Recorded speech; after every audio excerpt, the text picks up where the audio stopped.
আমরা এখন লাউল স্পিতি ট্যুরে কাজাতে কি মনাস্ট্রির সামনে, এবং সেই মনাস্ট্রির সামনে যে স্কুল কি মনাস্ট্রির সামনে, সেখানে এই মঠের শিশুদের খাবার দেয়া হচ্ছে সকালে। দেখুন,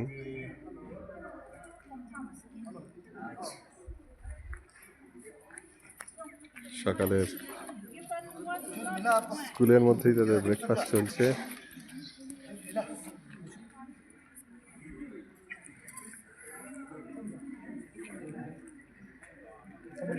এই মনস্ট্রি পেছনে সামনে উন্মুক্ত প্রান্তরে ক্লাস চলছে। কেক এবং জুস